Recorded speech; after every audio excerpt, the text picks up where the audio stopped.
Great. And All we right. Hello, record everyone. this. I'm Michael Mumper with Fayette Factor, and welcome to our monthly collaborative meeting. We do like to go ahead and know who we all are. So let's just introduce ourselves and the organization we work for, and just say briefly something we're looking forward to. I didn't think ahead of my time. Either professionally or personally in the next month. Something you're looking forward to professionally or personally within the next month. And so Dawn, since you have, you generated the question, I'll let you go first. Okay, are we going to popcorn to somebody else afterwards? Yeah, that's a great idea. Okay. My name is Donald Parra, and I'm the executive director for Fayette Factor. And we do lots of things here from part of the Georgia Family Connection Partnership. I'm looking forward to seeing my grandchildren and hugging them next month. Thank you, Don. Ted. Hey, Ted Lombard. I'm with Fayette County School System and I've been with Drug Free Fayette for a long time. I'm looking forward to Halloween because I love little kids coming over to the house, and my grandchildren come over and we take them around the neighborhood. So it's always a fun time. Hopefully the weather will be good. Great. Ted, go ahead, pick someone, and thank you. Holly. Hi, good morning. I'm Holly Line. I'm the county director for Fayette County DFACS. And I am looking forward to Friday. We are having a staff get together Halloween costume contest. So it's been a while since we've all been able to get together. So I'm just looking forward to seeing everybody. Great, Holly. Thank you. And would you like to pick someone? Laura White. I'm Laura White, and I am the director of Central West with Quality Care for Children. And I also am looking forward to Friday because we're having our fall festival. Last year I was Ruth Bader Ginsburg, and this year I don't know yet. So I'm still figuring it out. So let's see. I will pick Lisa. Good morning. I'm Lisa Stanley. I'm the Director of Resource Development at Fayette Factor. I'll say two things. I'm probably the only person here who doesn't celebrate Halloween and didn't grow up with it, know nothing about it. So every year I have to pretend like I'm enjoying it. That's for you, Laura. But I am looking forward to going home to Jamaica in the first week of December. It's not on vacation, but I'm still happy to be going home. And I'm going to pass it to Cheryl with the halo. With the halo, thank you. I'm Cheryl Watford. I represent Fayette Care Clinic, and I am totally looking forward to 100% vaccination in this country. Cool, Cheryl. Cheryl, FYI, we can see the halo, but we lost sight of you. I'm there sorry, we are. Would you like to pick someone to introduce themselves, Cheryl? Is Vanessa on? She's not. Okay. No, I'm not sure who's on, sweetie. I had to do it on my phone this morning. But Letitia is on, and she Oh, could go. Good. Go with that. Thank you, Cheryl. Hi, I am Letitia Seawood. I am the interim executive director. Vanessa's no longer with us of Promise Place. Promise Place is a domestic violence organization, and I am looking. And Lisa, you're wrong. I don't celebrate Halloween either, but I am looking forward to seeing my children because of COVID. We've been kind of scattered. So I'm a little excited that everybody's gotten vaccinated and we'll get a chance to see each other for the holidays. And I will pick Daniel Rogers. Hi, good morning. I'm Daniel Rogers. I'm with I'm the new executive director of the Fayette Care Clinic. Hey, Cheryl. Hey, babe. We just had a golf event last Friday, so I am happy that that is over. What I am looking forward to, honestly, looking forward to connecting with you all and other nonprofits in the Fayette area.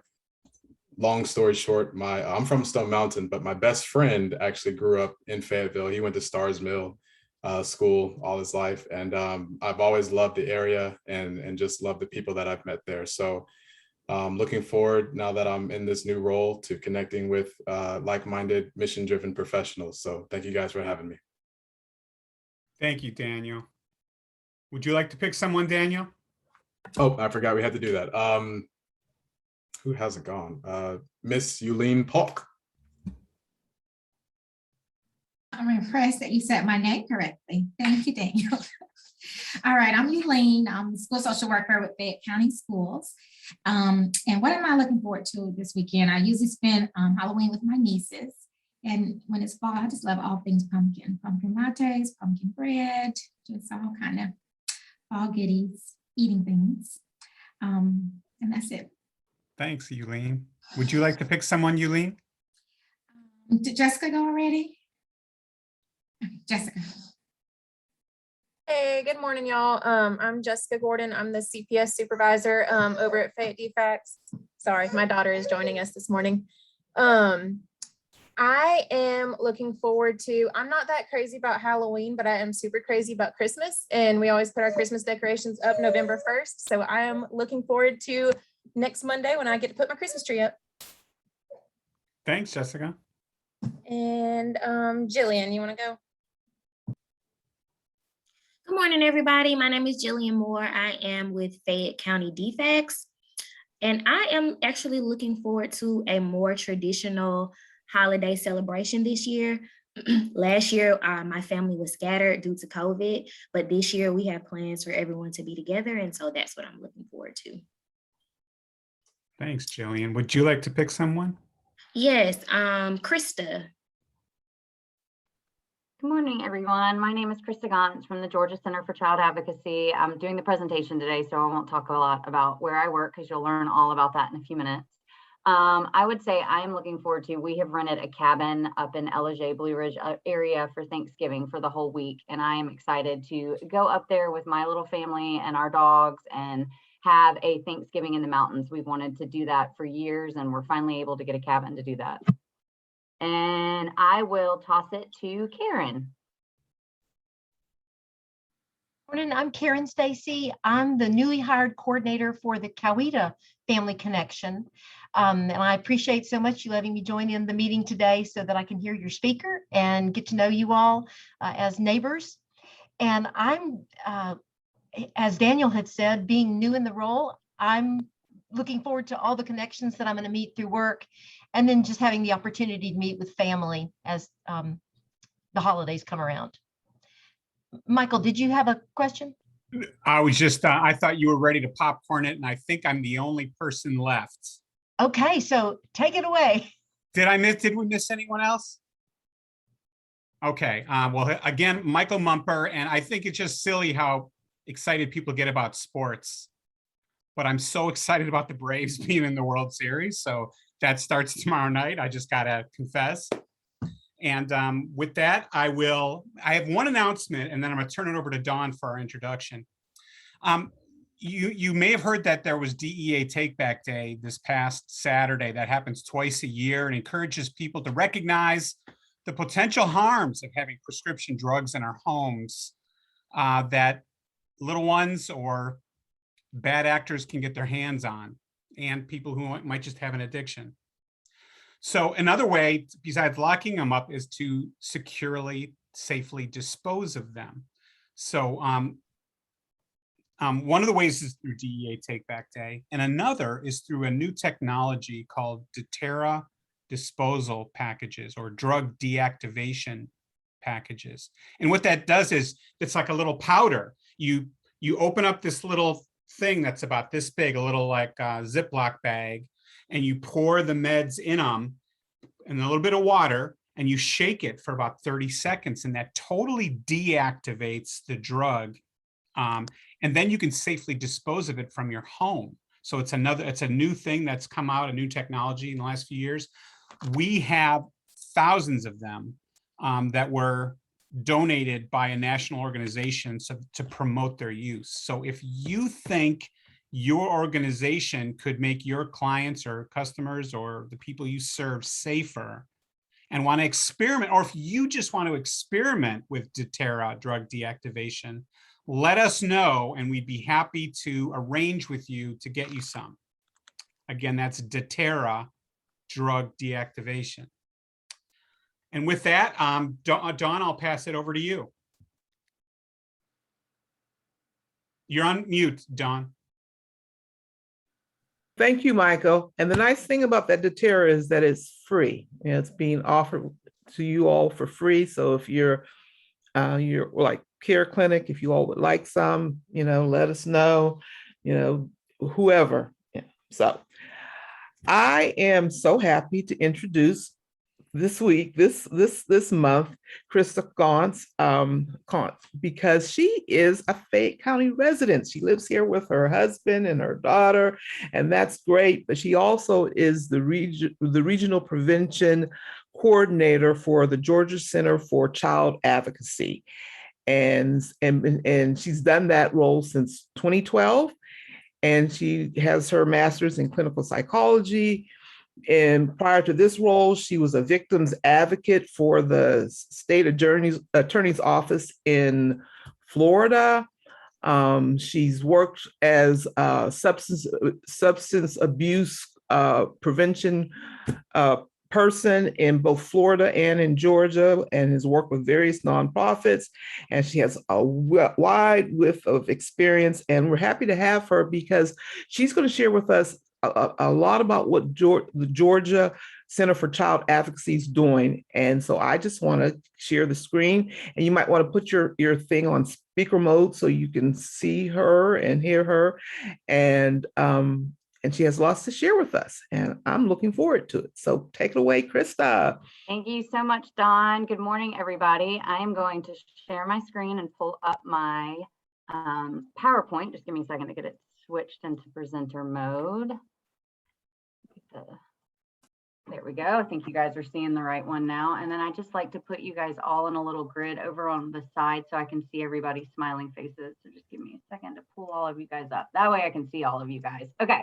Just like to see it, because I feel like when you're on Zoom, I've said to everybody when I've been doing trainings and presentations on Zoom, it's like a comedian when they tell a joke and no one laughs. Like when you're presenting on Zoom, if you can't see everybody's smiling faces and see that they're like engaged and interacting with you, it gets very awkward. So I like to see everybody's faces. But thank you for the introduction, Dawn. I know I see a lot of familiar faces on here. So I know I've worked with some of you guys over the past 9 years in Fayette County as a regional prevention coordinator for the Georgia Center for Child Advocacy. A lot of people automatically associate us with the Darkness Light Stewards of Children training. And then also one of our newer trainings, the Connections Matter training, which addresses adverse childhood experiences. And you guys got to see a presentation on Connect Now, which is the Connections Matter training, the ACEs training last month. But I had asked Dawn if I could come and present today because we actually offer a lot of things that communities don't even realize that we offer. And so I wanted to be able to do a presentation where I can show you guys all of the offerings that I can provide in Fayette County and surrounding counties in case there's any that anyone is interested in. So just a little history for those of you guys that don't know, the Georgia Center for Child Advocacy, we are the Child Advocacy Center for Fulton and DeKalb counties when it comes to the forensic interviews, intervention, and therapy. And then in 2011, we started a statewide prevention initiative, and I was the second regional coordinator they hired, started in 2012, where we have a statewide prevention initiative, and we do a lot of work with Prevent Child Abuse Georgia. And our two agencies are really known and seen as the leaders for statewide prevention initiatives in the topic of child abuse prevention. And so we offer all of our offerings across the state. And in certain regions, we have regional coordinators who are really helping to drive those efforts in the community.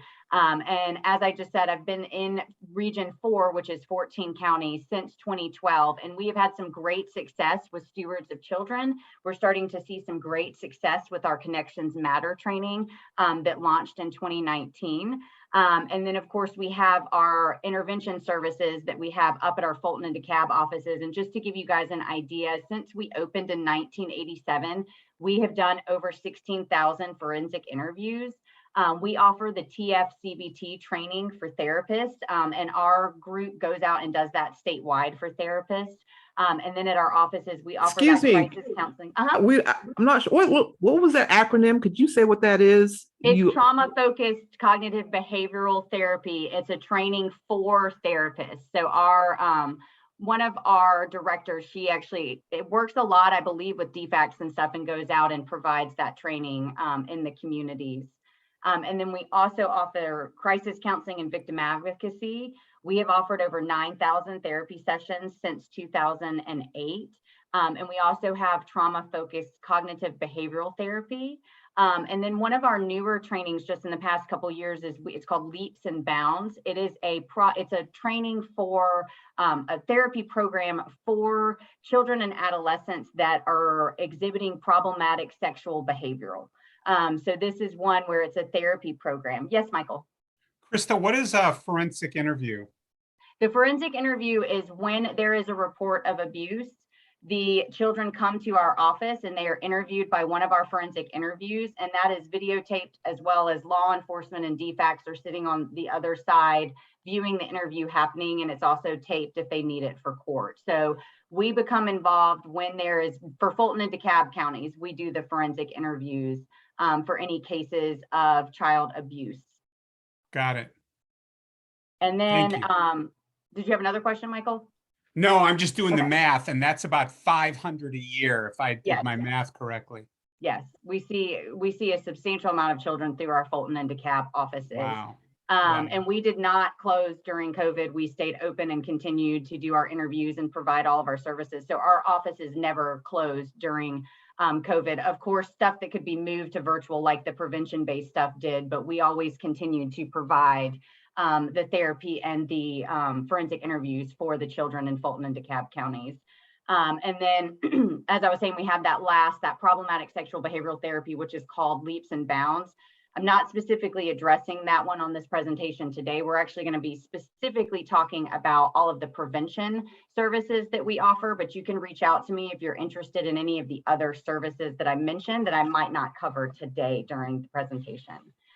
So as I mentioned, we also are the statewide prevention initiative. So that's where I live in Fayette County, and then I provide all of the services for 14 counties down here for our Region 4. And I'll show you guys a map because our Region 4 overlaps with some different regions. We followed the Family Connections regions, but I adopted 3 additional counties once I started. So I have a little bit of a larger region. But we have been working with the Stewards of Children training in partnership with Darkness to Light since the mid 2000s, like 2006 is when the training came out, and we really started doing that, but they hired the first regional coordinators in 2011 and then me in 2012. And so that's when that really got started. And I actually started working with Becky, the previous factor director, in 2012. And then we got the school system 100% trained in stewards in 2013 and 2014, which I'll talk to you guys a little bit about. And you guys can see these are all of the different programs that we offer. And so a lot of times people don't realize all the different offerings that we have. So we offer screenings of 3 documentary films that I will talk to you guys about and show you trailers for each one of them. And those 3 documentary films, the first one is called Resilience, and then Paper Tigers, and then Broken Places. So I'll talk to you guys in more detail about each of those and show you a trailer for each of those. Those are a great way to engage and get the community, pique the interest and make people realize the impact that trauma and child abuse and adverse childhood experiences is having in their community. The other thing that we offer is the Prevent Child Abuse Mandated Reporter Training.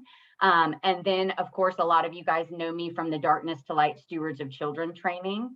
And then we also, our newest training that we have started offering is called Circles of Safety. It's through an organization called Stop It Now. That is also a child sexual abuse prevention training. So we now offer 2 child sexual abuse prevention trainings. And then that final training is the Connections Matter training that addresses adverse childhood experiences, brain development, trauma, resiliency, toxic stress. All of those things are addressed in the Connections Matter training. So when we think about our statewide prevention initiative, who are we trying to target and who are we trying to train?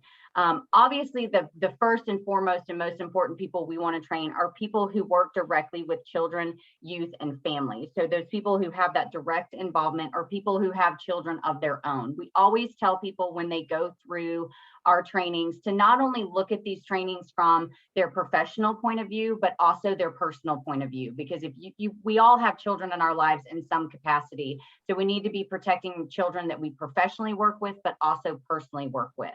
And then you guys can see we adopted, and a lot of you guys heard me talking about this when we were doing our Stewards of Children initiative, which was that flagship training, was that we adopted Malcolm Gladwell's tipping point theory. So when we started getting the Stewards of Children training out into the communities, we wanted to have a goal of what progress can we see in communities.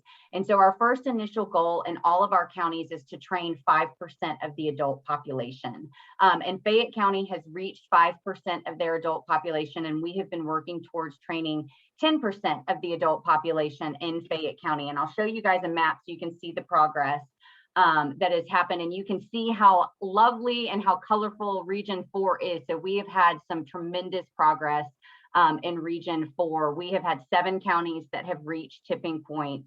No, I'm sorry, 6 counties. I forgot about Butts County. We've had 8 counties reach tipping point, so they've reached 5%, and we've had 2 counties that have then, in addition, reached 10%. Pike and Carroll County. So they have trained 10% and are now working towards training that 15% of the adult population.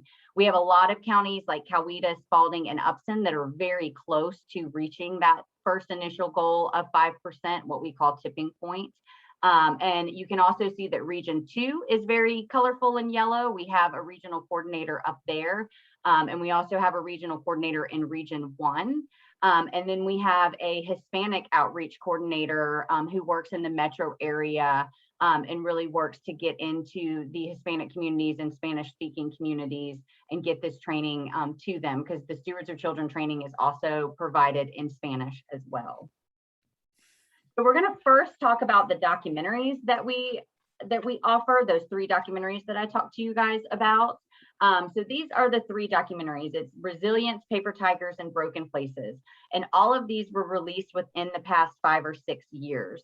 And so the objective of the documentaries and the screenings that we provide is to make that science of toxic stress and adversity in childhood and the major findings of that ACEs study. We want to make that digestible and relatable and relevant to everyone in the community.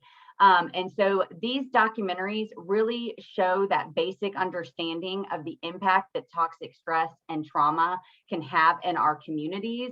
And it talks about what these different organizations and these different communities are doing to help mitigate the impacts of adverse childhood experiences, trauma, and toxic stress in their communities. So that first one is the Resilience documentary. And this one is an hour documentary that really dives into the science of the adverse childhood experiences study. And it talks about the birth of that new movement that we've seen going on across the nation to treat and prevent toxic stress. And it's making people realize that that leading cause of so many ailments that we deal with in our society, like heart disease, cancer, substance abuse, depression, they all have strong ties to someone's ACEs score and those extremely stressful, toxic experiences that people experience in their childhood, which then in turn alter that brain development and have those lifelong effects on their health and their behavior. And so I'm going to show you guys, and I know some of you guys that were here last month, we actually show the documentary trailer for Resilience during our Connect Now. So you're just getting it twice if you were here with us last month. But I'm going to show you guys just a quick 2-minute trailer on the Resilience documentary. Again, the full documentary is an hour.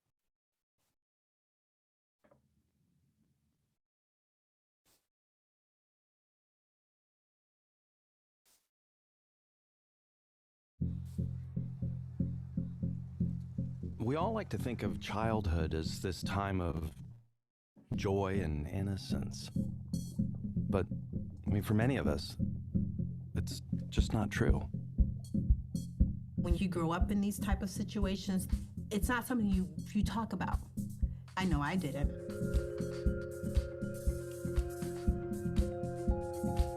The first thing that we found is that adverse childhood experiences are common.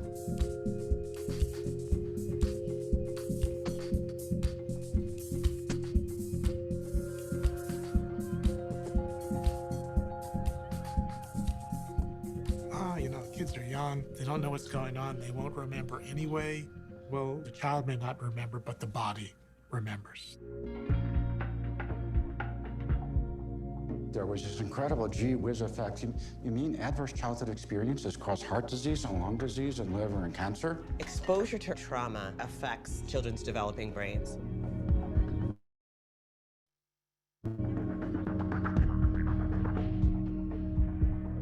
The impact is on your behavior, it's on your heart, it's on your DNA. Like, how do you deal with all that?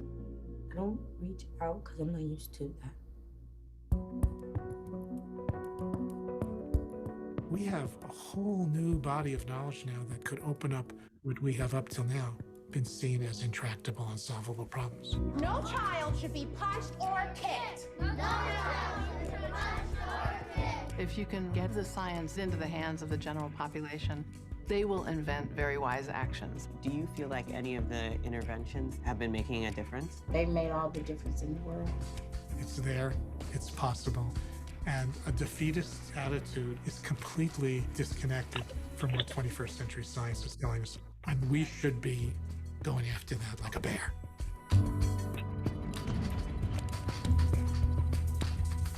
So the big takeaway from the resilience documentary is really learning about the science of ACEs and then learning that what is predictable is preventable. So they talk about in the documentary the different ways that we can prevent and mitigate ACEs in our communities. So that next documentary that we offer is called Paper Tigers.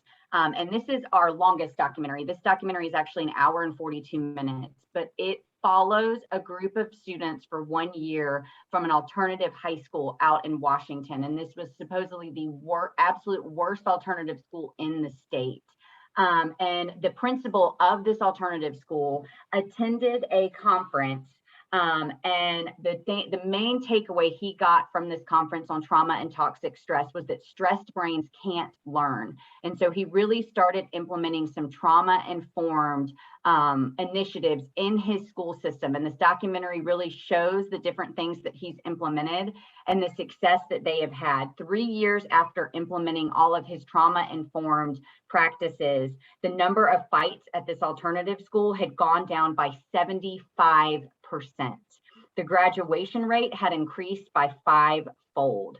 So this documentary really shows the story of how one school made such dramatic progress by implementing some trauma-informed practices. So I'll show you guys a quick 2-minute documentary that introduces you to Paper Tigers.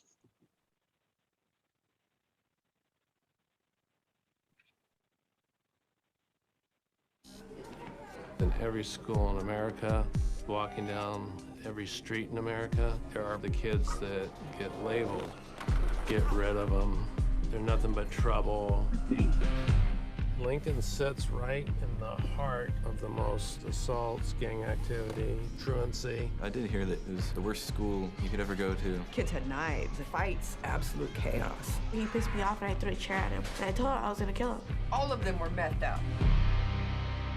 I was invited to go to a conference about complex trauma and what stress does to the brain.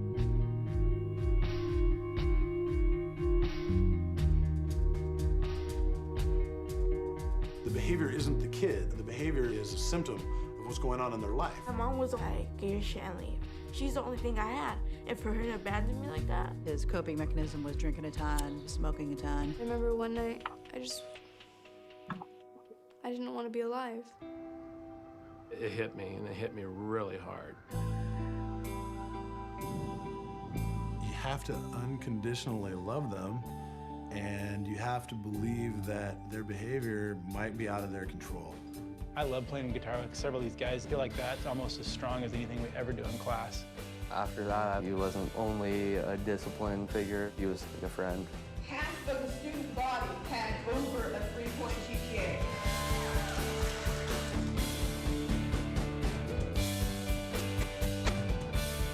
To watch their confidence come back has been incredible. I'm not by myself anymore. I got a team.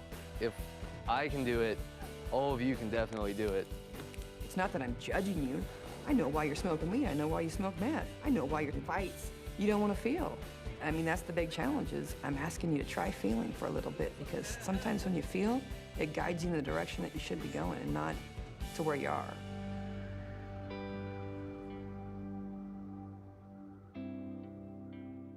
All right, so that documentary again is a little bit longer, but it really follows these students and you really get involved in their lives and you see the different things that the school is doing and the positive impact that they had for those children that were attending that alternative school. And the last documentary that we offer is called Broken Places. And this one is very unique in the fact that it documented children back in the 90s. And then it just recently followed up with them and where they are at now as adults. And it shows the impact that those adversities that they were experiencing that you see documented in their childhood, it shows you that impact that those adversities have had on them into their adulthood. So it's very unique in that you actually get to follow up with people. You see them as children, and then it fast forwards about 20 years and you see them as adults and the impact that that had. Broken Places really explores why some children are severely damaged by that early adversity while others are able to thrive. By revisiting some of the abused and neglected children that were profiled decades ago, they're able to dramatically illustrate how early childhood trauma shaped their adult lives. Broken Places interweaves the longitudinal narratives with commentary from a few nationally renowned experts to help viewers better understand that devastating impact of childhood adversity, as well as the inspiring characteristics of some of them that really became resilient through everything they went through. So I will show you guys a quick 2-minute documentary for Broken Places.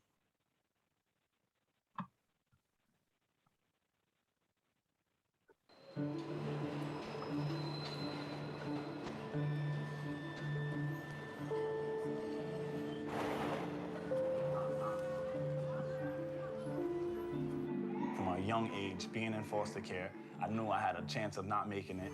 My mom not being in my life, I knew I had a bigger chance of not making it. My brother and myself not having fathers, bigger chances of not making it.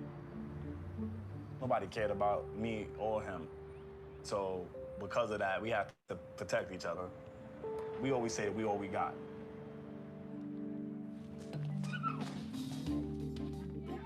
Raising 5 kids alone was very hard, stressful, sad place to be. I thought nobody in my family loved me. We are dysfunctional. Yes, we are. It's mainly you. It's mainly you. No, it's not. Yes, it's it you. I'm a teen mom. I'm living in foster care. I don't really have my life mapped out the way I want it to be. I experience adversity the same way other people experience adversity. But I make the choice to see it as an obstacle and not as a roadblock that I can't move. Uh-oh, the baby's sad. Why are some children so damaged by early adversity, while others are able to thrive? Ernest Hemingway had a powerful way of addressing this question in A Farewell to Arms, where he wrote, "The world breaks everyone, and afterward, many are strong at the broken places."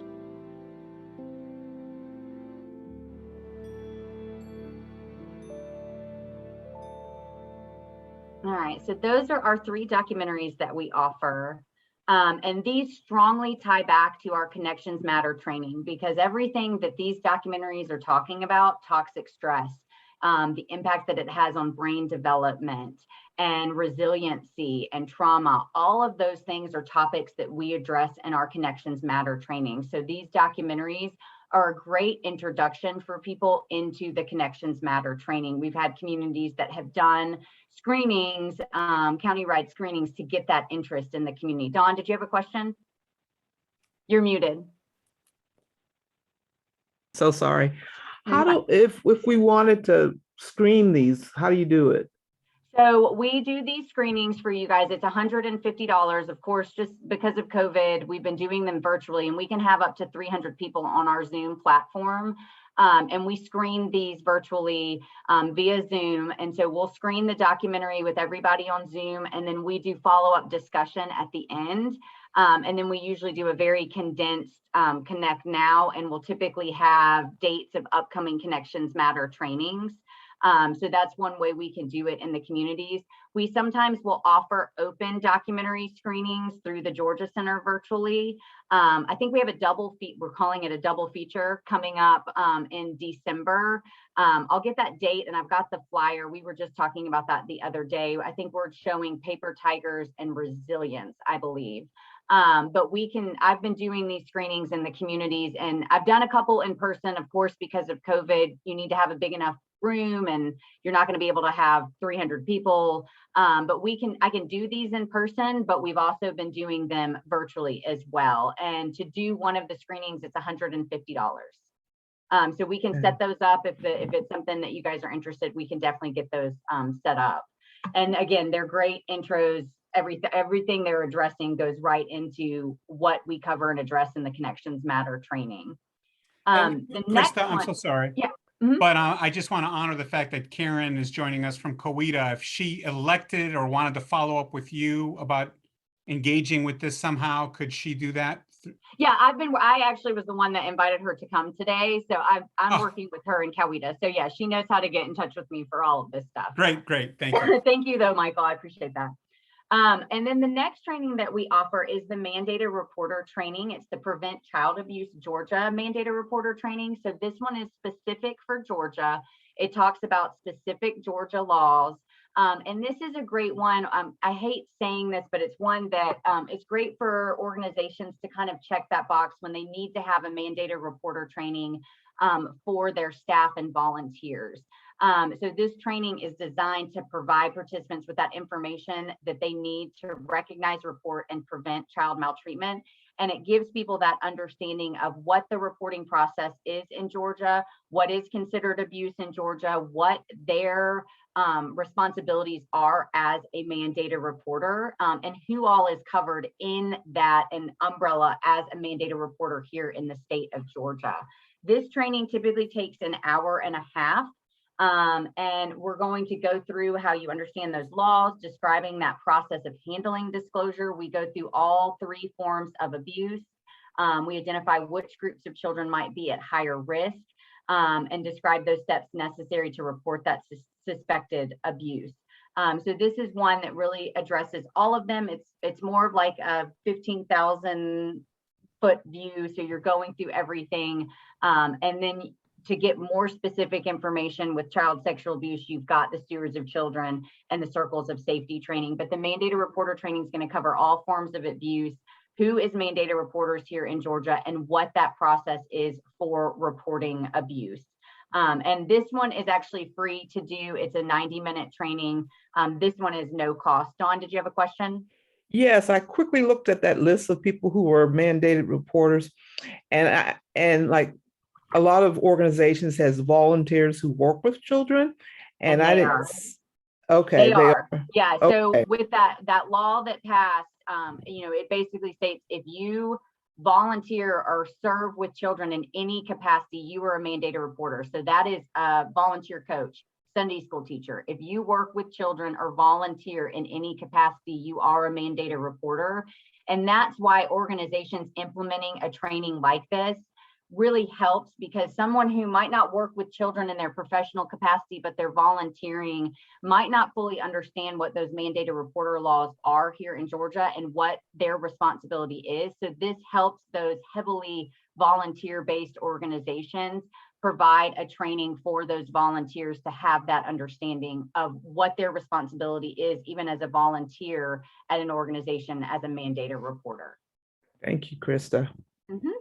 And then the next training that we have, and that's where a lot of you guys know me from because we have had such great success here in Region 4 and been doing this since 2012 here, is the Darkness to Light Stewards of Children training. And that is a training that teaches adults to prevent, recognize, and react responsibly to child sexual abuse. And I just want to show you guys some child sexual abuse statistics so that we really drive home the importance of why we do these trainings in our community and why they're so important. that 1 in 10 children are sexually abused before their 18th birthday. An estimated 10% ever tell. So we've got about 90% of children that are experiencing child sexual abuse that never disclose that abuse is going on. We kind of get rid of that myth of the stranger danger. Nearly 90% of sexual abuse cases, that offender is known to the child and their family, and usually that family trusts that adult. The median age of abuse is 9 years old. When we look at America, we have over 40 million sexual abuse survivors in America today. More than 90% of commercially sexually exploited children have a history of child sexual abuse. So there's that strong connection between human trafficking and those children that have that history of child sexual abuse and being vulnerable to getting involved in human trafficking. I know human trafficking is a huge topic that a lot of people address. And if we can prevent child sexual abuse, we are preventing a huge pool of children that are vulnerable to getting involved in human trafficking. The CDC estimates that lifetime cost for just one victim of child sexual abuse is over $200,000. In fact, here in the US, we spend $124 billion annually for the costs of child abuse. You think about that. Other than murder, child sexual abuse is the most expensive victim crime in the US. Just think about that. Let that sink in. How much we refuse to talk about the child sexual abuse as an epidemic in our country, but it is the second most expensive victim crime in the US, and we are spending $124 billion annually just on child abuse. Daniel, did you have a question? Yes, and I might be jumping the gun, but would you be able to elaborate on some of the direct and indirect costs or impacts? Yeah, we go through a lot of that in our Prevent Now presentation, but a lot of that, like that 200, a lot of that is, when parents are having to take off, the court system costs, their ongoing mental health and physical health issues into their adulthood because of the abuse and adversity that they experience. So a lot of that stuff is all encompassed in that. We have some more breakdowns and stuff and some more detailed presentations, but that was a great question, Daniel. Thank you for asking. And then we know that teen pregnancies and low birth weight, those are another major issues that a lot of our counties really focus on and address. 60% of teen first pregnancies are preceded by some form of incident of child sexual abuse. So there's that strong connection between those teen pregnancies and those children experiencing child sexual abuse. So again, if we can prevent that root cause of child sexual abuse, we can help reduce those incidents of teen pregnancies, of commercial sexual exploitation, of suicide attempts and completions. There's so many things that are strongly connected and tied to child sexual abuse. And that is why this has been our flagship training and one that we have been doing for so long. And for those of you guys that haven't been through the Stewards of Children training, it really breaks down how you protect kids with 5 simple steps.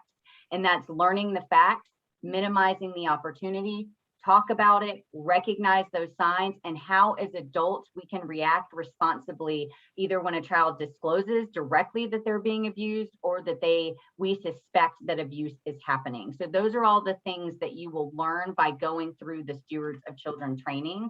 And for those of you guys that are on here that haven't been through the Stewards training, I'm just going to show you guys a quick trailer about the training. And this one, Marilyn Vandenberg, I think is one of the most powerful survivors they have on there, and the things that she says. I grew up in the picture perfect family. I was called the debutante Miss America. I was the first Miss America that they ever brought a family up on stage. My father continued to sexually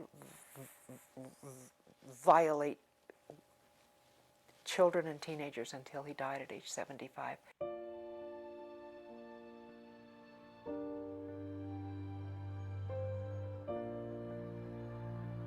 I still cannot even say what really happened, other than he had sexual acts with me and had me perform them, but I still can't say it.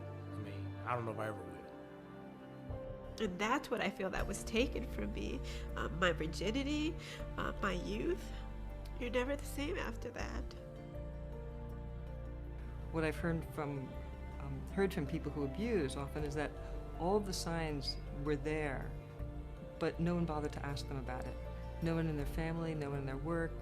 And we need to learn how to see what's going on and begin to ask questions. Whether you're a mandated reporter or not, it's your moral obligation to stand up for children. We have to understand that doing the right thing is not doing the easy thing. Law enforcement is never going to investigate their way out of these type of crimes, these crimes against children. It's only through prevention that we can help stem the tide. If you spare one child, I mean, people don't have a clue the ripples from one child.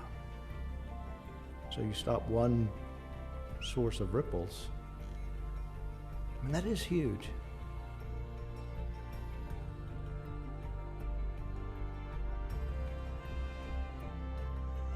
Just as an aside on Stars, and I believe it's also maybe now on Netflix or Hulu or one of those streaming, the last survivor that you just saw speak, Danny, he was actually in a documentary called What Haunts Us. And it was a documentary that was done. He's from South Carolina, and a documentary crew had come to the community that he lived in South Carolina because that community had a very high suicide rate with their youth. And so this documentary actually had went to try to go and find out, you know, what was going on. Why was there such a high suicidality rate in this particular community? And what came out of that was the abuse from the coach, that Danny was one of the first survivors to come forward and talk about. So that documentary, if you've seen the Stewards of Children training and you know Danny from that, it's called What Haunts Us. And it's a really interesting documentary where they went into this community. And what they realized was that high suicide rate was strongly tied to this coach and all of the sexual abuse he was able to get away with for years in that community, and how he would get fired from one school and they would just push him to another one, but no one was preventing him from continuing to work with children. So that's just a little aside for people who like to watch documentaries. There's one that's out called What Haunts Us. And it really addresses, and you'll see Danny Glover in that documentary. So for the Stewards of Children training, and I just want to give a quick shout out and brag to the Fayette County school systems. I started working with them in 2013. They trained 10-ish facilitators to do the Stewards of Children training, and were able to get 100% of the school staff trained in the 2013-2014 school year.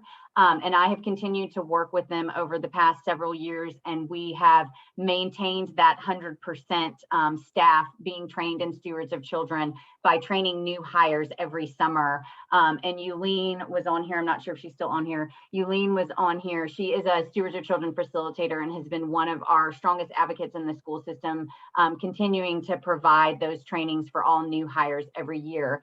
So it's really great when you can get the school system to really be a part of an initiative and buy into it and continue to train, train new hires. So we've had some great success. So just wanted to give a shout out to the Fayette school system. I'm so proud to say that we've continued to be able to maintain training all of the staff every year. So the different modalities that you can attend the Stewards of Children, of course, the in-person facilitator led. So that's where you have someone in person going through the training. You've got the discussion pieces. You're watching the video where the survivors and experts are talking about child sexual abuse. The second way you can do it is online. Allie Raisman, the gymnast who was connected with Larry Nassar, she was one of the first ones to come out and speak about her abuse with Larry Nassar. She partnered with Darkness to Light several years ago and provided some funding to Darkness to Light to start what's called the Flip the Switch campaign. And that is where people can attend the Stewards of Children training for free online through her Flip the Switch campaign. So that one would not have the facilitator-led component, so you don't have the discussion pieces. You're just going through it online, and then it asks you some comprehension questions that you have to get right to be able to move on. But you're able to do that for free online through that Flip the Switch. The Coweta schools really took advantage of that, and they trained a substantial amount of their school staff through that Flip the Switch campaign. But it is still going on. I've got the steps that I can send to Dawn and Lisa that she can get that out to everybody if you're interested in attending it that way. And then Darkness to Light, when COVID hit, introduced the third option, which is where you actually just do it via Zoom virtually, just like you would do it in person. but you're doing it via Zoom, just that virtual component. So you're still getting that facilitator that is leading you through it, and you're having those discussion pieces. So those are the 3 different ways you can do the Stewards of Children training. This training is a 2-hour training. And the cost, if you choose number 1 or number 3, is $15 per person to do the training. Again, that second one, that online one through Flip the Switch with Ali Raisman's campaign, is free for people to do, but you do not get that facilitator and that discussion component with it. So the next training that we offer, that is our newest training that we are offering, is called Circles of Safety. It is through an organization called Stop It Now. And Stop It Now, their objective is to engage adults in respectful, caring behavior with children and other adults, so that we can create those safe, stable, nurturing relationships with children, where children can grow up free of trauma from any form of violence, including sexual abuse and exploitation. So this training is broken down into 2 parts. And the 2 parts, the first part is called Understanding the Role of Healthy Sexual Development. So we look at children's behaviors along a continuum. So we're using a continuum of green, yellow, and red. So we talk about that healthy sexual development. What is healthy and normal and developmentally appropriate? Those are those green behaviors. What are some concerning and some inappropriate behaviors children might have? Those are going to be those yellow behaviors. And then we go along the spectrum into those abusive, those red behaviors. So that first part of the training, part 1, really goes through that continuum of child behaviors and really understanding the role of healthy sexual development. And we go through the different age brackets and what is yellow or green behavior for this age bracket, what is yellow, and what will be considered red for all those different developmental ages for children. The second part of this training, we go through understanding and responding to boundary violations. So this is now looking at adult behaviors and looking at adult behaviors with children along a continuum. So we use that same continuum that we use for child behaviors. We use that for the adults. So what are some green appropriate boundaries and behaviors that adults have with children? Then what are some of those yellow, those concerning and inappropriate, where we need to, intervene and redirect that adult, to what is abusive behaviors that adults have with children. So those 2 parts of the training, those are the things that we address for that. And in that understanding and responding to boundary violations, we actively teach what are healthy boundaries for adults to have in those relationships with children. How are you reinforcing that, redirecting, and modeling those? So those are both 2.5-hour segments for understanding the role of healthy sexual development, and then 2.5 hours for understanding and responding to boundary violations. And again, this is our newest training that we offer. And we are doing that, again, we've got that on the virtual platform. We have some open monthly Circles of Safety trainings that we're providing in the community just to really get the information out there. But both that Stewards of Children and the Circles of Safety are our 2 trainings that really address child sexual abuse.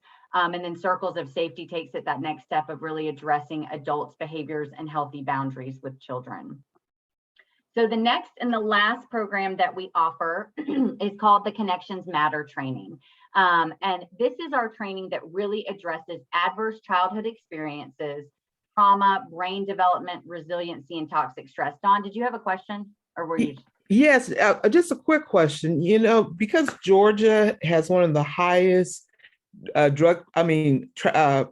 child trafficking rates, do you or who's doing the kind of training to help train folks in the community about how they groom and how they pick their victims? Because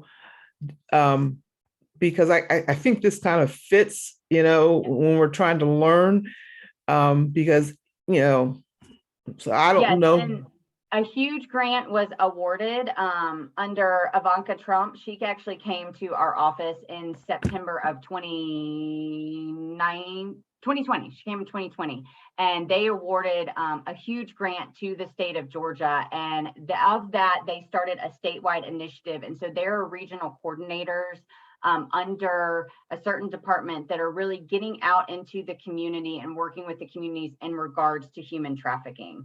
So I can get you connected with who our regional coordinator would be for that. But through these grants that they were awarded, there's a huge statewide initiative in regards to human trafficking to get information and training out into the communities when it comes to human trafficking and the impact that that has.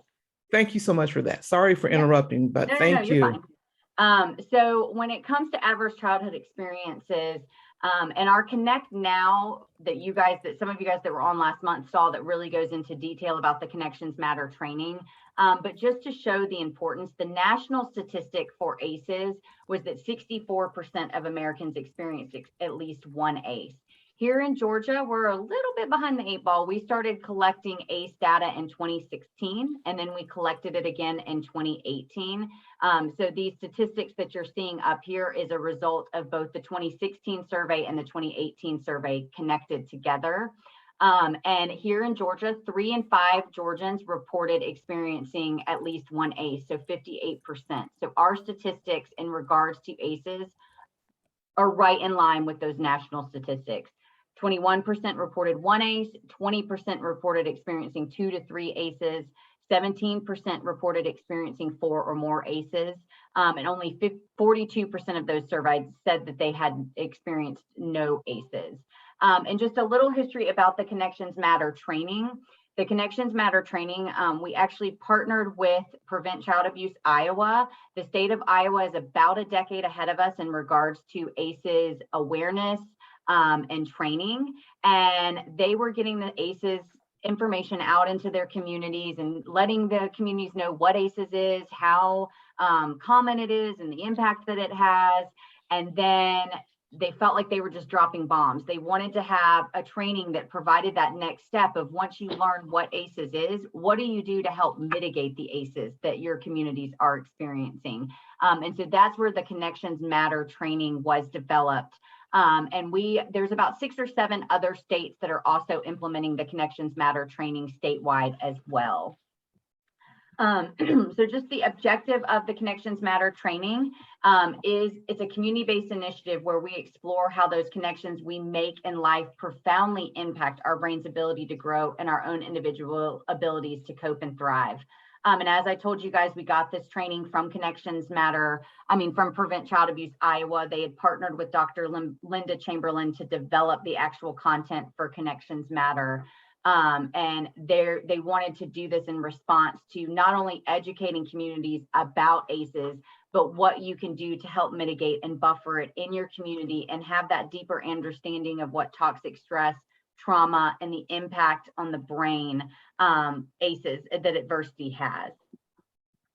So just a little bit for those of you guys, just a little bit of history on the adverse childhood experiences. When we say someone's ACE score, or we talk about those percentages of people that are experiencing ACEs, the ACE study goes over 10 questions, and they simply just ask people, did you experience this in your childhood? And you just check yes or no. So there's 10 questions that they ask you. There's 3 under that abuse category: emotional abuse, physical abuse, sexual abuse. There's 2 that they ask you under that neglect category that cover emotional neglect and physical neglect. And then they cover 5 questions that they consider household challenges. So asking if you ever witnessed domestic violence, if anyone in your home was using substances, was there anyone in your home that had a mental illness, were your parents separated or divorced, and did you grow up with an incarcerated parent? So people just simply check yes or no to these questions, and that's how people get their ACE score. And when we think about ACEs and what lifetime impact ACEs has on people, you can see this is kind of like a triangle. So we've got children experiencing adverse childhood experiences down there at the bottom, which then leads to that developing brain having disruptive neurodevelopment. And we address that stuff in the Connections Matter training. Then as they get older, that starts to lead to that social, emotional, and cognitive impairment in their relationships with people. Then as we see, as they get into preteen and teenage years, they start to adopt those health risk behaviors, which then into adulthood leads to that disease, disability, and social problems, which then in turn leads to that early death. So one of the things that you might have seen on that resilience trailer that I showed you guys at the very beginning of the presentation was that someone who experienced 0 ACEs compared to their counterpart who experienced 6 or more ACEs, there's a 20-year difference in their life expectancy. So that person that has no ACEs has an 80-year life expectancy. Someone who has 6 or more ACEs has a 60-year life expectancy. So their life expectancy is 20 years less than their counterpart that has no ACEs. So that's where that early death component comes in. And when we think about the different health outcomes, so what does that look like for people? So those experiencing 4 or more ACEs compared to their counterparts with no ACEs, you can see that they're 1.5 times more likely to have cancer, almost 2 times more likely to have diabetes, over 2 times more likely to have arthritis, 3 times more likely to have stroke, 4 times more likely to experience COPD, and 6 times more likely to have depression. So we're seeing those lifetime impacts of adversity leading into adulthood, which then we see in people's health outcomes. They're both mental and their physical health outcomes. And I'm going to show you guys a video that really talks about that impact that toxic stress can have for children, toxic stress and adversities that children are experiencing, but what we can do as a community to come together to help mitigate those adversities that children are going through. We all want to give our children what they need to grow to their full potential. And as parents, we play an important role in their development. But our parenting is affected by the supports and challenges in our lives, including experiences that cause what's known as toxic stress. Stress is called toxic when it doesn't let up, and there aren't supportive relationships to help us cope. That can make it hard to get through the day, let alone be the best caregivers we can be. The overwhelming burden of toxic stress can affect the health and well-being of adults. It can also affect the development of children in ways that can last a lifetime. Stress that puts us in a constant state of fight or flight can make it feel like we're always on edge, or like it's impossible to calm down. And these feelings can overload our ability to provide the supportive relationships that children need in order to thrive. Think of toxic stress as heavy cargo. Just as a truck can only haul so much weight before it stops moving forward, challenging life circumstances like losing a job or not having a place to live can weigh us down. And just as a truck can break down if it carries too much for too long, we too can wear down from being overburdened without the support we need.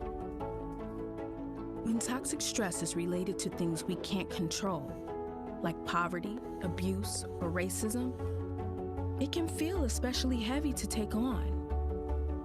But experiencing toxic stress doesn't have to determine who we are or how we act. And understanding how stress affects us can empower us to make change in our lives. There are things we can do to buffer ourselves and our children against the effects of even the most intense stress. Just as redistributing cargo from an overloaded truck can help it run again, supports and services, things like food pantries, job training programs, or even just talking with someone who cares, can help us focus on caring for ourselves and our children. And just as regular maintenance is required to keep a truck running, reliable access to community services can help us manage the load during challenging times. Reaching out to get support can be difficult. But things that might seem very small, like sitting and breathing deeply, playing I Spy with your child, or even sharing a walk or a snuggle, can make a difference. Over time, these small steps can build our resilience and our children's by strengthening the skills and relationships that help us cope.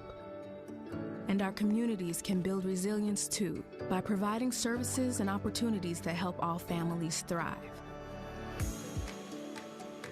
Supports like these help build a strong foundation for developing brain architecture. So the earlier we can provide them, the better. But the brain is capable of change throughout life, and it's never too late for a tune-up. Coping with and healing from toxic stress takes a lot of effort and support. But we all need the help of others in difficult times. And building resilience and strength in our families and communities is one of the most important investments we can make as a society. In the end, it will help all of us become the parents that we want to be. All right. So we want people to realize that there is good news. You know, there's research that is showing, and again, like the resilience documentary said, what is predictable is preventable. So by preventing ACEs, we can eliminate those chronic health conditions, those health risk behaviors, and those negative socioeconomic outcomes.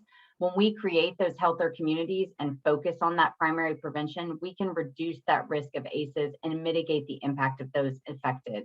And that is really what we're striving for in our Connections Matter training that we offer. So the last thing that we offer is child protective policy guidance. So if an organization goes through the trainings with us and is like, you know, I just want to make sure that our child protection policies are really in line and where they should be, we provide that policy guidance for organizations to make sure that your policies are up to date, they're functional, they're thorough, they cover everything that you need them to cover here in the state of Georgia. So definitely want you guys to attend one of the trainings if there's some of these that are on here that you haven't been through. The documentaries, the Mandated Reporter, Stewards of Children, Circles of Safety, Connections Matter, any of those trainings that you might be interested in. Definitely would love for you guys to reach out to me and I can get you that information. We are doing a Connections Matter training. I'm covering the cost for the Connections Matter training under an Anthem grant that I have. That training is going to be at Grace Church in Fayetteville on November 11th in person, and it will be from 8:30 to 12:30. So we've got a flyer for that I can pull up for you guys. Just wanted to also get my contact information up there for anyone that would like my contact information. Daniel, did you have a question? Yes. Would you be able to send this presentation to us via email or to the group, or if we request it individually? Or you want it like for me to present? Is that what you're saying? Or are you wanting like just the PowerPoint itself? I can't send you the PowerPoint, but I have Okay. flyers that have like a breakdown of the trainings that we offer and the cost and the pricing and stuff. So I can send you a flyer that has that information, but we don't send out the PowerPoint because we want to actually be able to present that to people. Understood. Okay. I'm going to show you guys the flyer just so that you guys have that information for our upcoming Connections Matter training that we have. Let me find it. I know I've got it on here. And then I'm also going to tell you guys about a great opportunity that we have for a book club coming up as well. While you're looking for that, Krista, okay. So there's just the information, guys. And I know, Dawn, you guys are gonna put in the chat box how people can pre-register for that, correct? Because we maxed out these trainings at 35 people because they are very interactive. We do provide CEUs for LPCs, LMFTs, LCSW, law enforcement, and Bright from the start. So if you are one of those categories and you attend this training, you will get 4 hours of CEUs for attending this training. And again, this one will be in person. We have been offering this virtually as well, but through my grant, I wanted to be able to offer one. You know, we'll do all the safety stuff. Grace has a really big room, so we'll be able to socially distance. We'll just require everyone to wear masks, keep all of those safety protocols in place, but wanted to be able to offer this training in person for those of you guys that would be interested in attending. This one's covered under an Anthem grant. It's free. In addition, we do monthly virtual trainings, Connections Matter trainings at the Georgia Center. So if this is not one you're able to attend, it's $20 per person to attend those open virtual ones. Our next one at the Georgia Center will be November 16th and 17th. It's over 2 days, 2 consecutive hours, over 2 consecutive days. So it'll be the 16th and 17th in the morning. So I can send you guys that information if this one fills up, or if you're not able to attend the November 11th. But we would love for anybody here in Fayette that is able to attend and comfortable to be in person to come to the November 11th training. And I think they're putting that into the chat. It's in the chat. So go ahead and look in the chat. You can, it says pre-registration form. It's in the chat. Please copy that because we would like to know, because like Krista said, there's only 35 seats and we wanted to make sure we can open it up. And I didn't know if your thing didn't show all we really want the community to be a trauma-informed community. And that's real important for us. And so, coming to this training, not only you, but there might be other folks that you might be interested in sharing, like pastors. And I didn't quite see that up, Krista, like who should come to this training? Because if we're going to try to be a better trauma enforced, because we just had one heck of a year. So toxic stress is real. And so we have on the flyer, it says who should attend. We've got parents, community members, childcare, family support professionals, nonprofit professionals, medical human services providers, faith organizations, educators. So I just had scrolled down, and so you couldn't see that part. But that is on the flyer for people, because we want all those community members trained. And in a minute, I'm going to also put in the chat the flyer, this flyer that Krista's showing. I'm going to put that in the chat as a link. So if you want to share that with someone else, so you can invite other people to come, and also share the pre-registration form. So that will be in the link in just a second. Okay. And are you guys, my thing said it paused. Are you guys seeing the Georgia Reads flyer, or is nothing on the screen? Okay, you're seeing the Georgia Reads. Okay. So this is Oprah Winfrey and Dr. Bruce Perry released a book where they address, it's called What Happened to You. So they're really having a conversation kind of back and forth between the two of them about trauma, resiliency, and healing. And the Gwinnett County Public Library, and we're able to do this virtually because of COVID and everything. So this is actually going to be anyone statewide can attend this training. And if you hold your phone up to that QR code, it'll pull up and you can register for that. We are having a book club launch about the What Happened to You book in the evening of November 15th at 7 p.m. And then in January, we will actually have Dr. Bruce Perry with us for the second part, where we will go through the book and be able to talk with him. So we're very excited to be able to have Dr. Bruce Perry join us in January for the second part of this. But this is one where community libraries, local community libraries, can do a book club with this. We already have all the questions. We've got everything for it. So local communities, like at the Fayette County Library, Peachtree City, all the different libraries here in Fayette County, if they would like to have a book club with this, that is something that we can provide. And it's a great way to get that information out to people, because this book is very good. It's very well written, the way Oprah and Dr. Perry are kind of having conversations about trauma, resiliency, and how people healed from that trauma that they experienced. But it's very exciting that we'll be able to offer this across the state, because it is a virtual statewide event. And then also mark your calendars for that January 10th at 7 p.m. where we will have, the author, Dr. Perry, actually be able to join us. And we'll provide more details about the January webinar at the November 15th release. So if anyone is interested in attending that, please sign up. And I know I spoke with Michael prior to the meeting. He's going to get me connected with the libraries here in Fayette, and we'll see if they're interested in doing a book club, so we can get that information to you guys if they are interested. I know I threw a lot of information out at you guys. I do just want to pull back up my contact information. So if anybody has any questions, concerns, or if you're interested in any of the trainings, please feel free to reach out to me. I am happy to provide any of the trainings. If you want this presentation presented to an organization, anything that you feel might be beneficial, please let me know. I'm happy to reach out. And I don't know if we have time to take questions or not, but if we do, just please feel free to unmute yourself and ask any questions that you might have.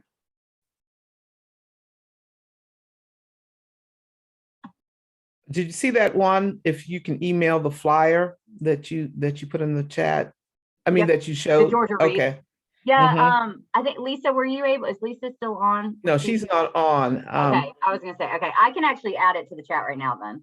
Hold on. Okay. And Krista, with the book club, will there be other books, or is it just this one book? It's just this one book that we'll be going over, and the team that has put all this together, they've developed the questions and the discussion guide for the book club for the What Happened to You book. So we're kind of launching it in November, and then we'll have the book clubs. I believe the plan is to have the book clubs where everyone's reading it And then we've got the book clubs, and then we'll have the author come back, Dr. Bruce Perry, on January 10th and talk with us. And I think we can do the book clubs after that as well. Like, I don't think there's a specific time frame for when the book clubs actually have to happen. But I put the flyer for that in the chat for anyone who's interested.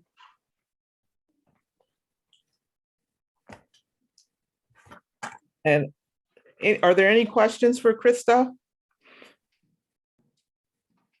I guess I have a question. I guess the paper, what is it called? Paper Tigers. Paper Tigers. Paper Tigers. It kind of reminds me of the book, The Body Keeps the Score.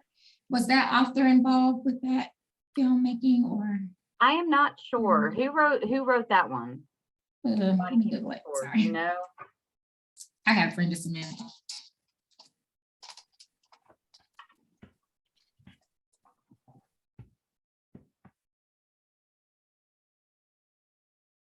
Okay, Bezel, no.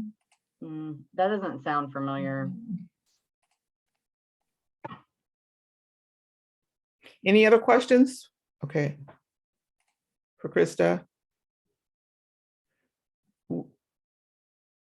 We are so fortunate to have Krista as our person, you know, for our region, and that she lives in our community, because she has a dearth of information and knowledge, and so excited that she's here.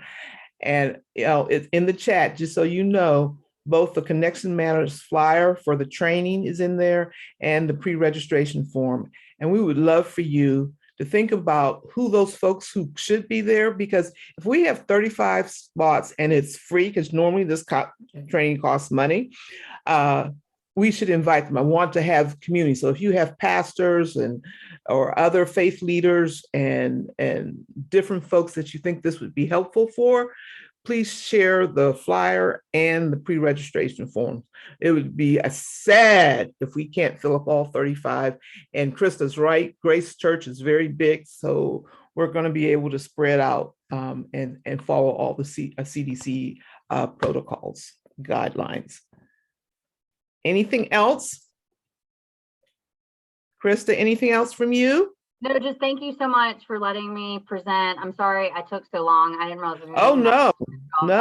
But I appreciate you guys bearing with me and listening to me present all of that information. And again, please feel free, any of you guys, to reach out to me if you're interested in any of the documentaries or trainings. I'm happy to help you get those going. And we thank you, and we thank you for all your knowledge and willingness to support and help us in this community. So I would just like to thank you on behalf of Faith Factor for being here, Krista, and doing all the hard work you do. Thank you so much. And all I want to say, because I love it when we lend in just a little bit early.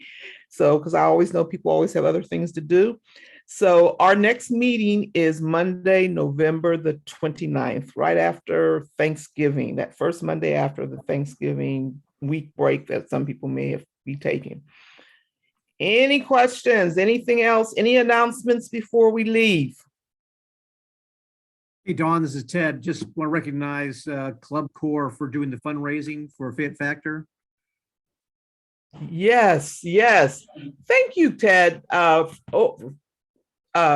Core, the people that manage the country clubs in Peachtree City, they've done some wonderful events that were free and open to the public during the month of October at 3 of the country clubs, Braylon, Flat Creek, and Whitewater, and they were wonderful. I went to one this past Saturday, and part of the proceeds goes to Faith Factor. We were one of the charities that they're going to help sponsor, and we're going to use the funds that we get to help do the work in our community. So thank you for mentioning that, and we're so thankful for Club Core for actually choosing Factor as a recipient. So thank you, Ted, so much. I forgot that. Thank you. Anything else? Well, good. We're done, and see you soon. And if you need anything, please reach out. Thank you all so much. Thanks for joining. Thanks, Krista. Yeah, definitely. Thank you, Dawn, for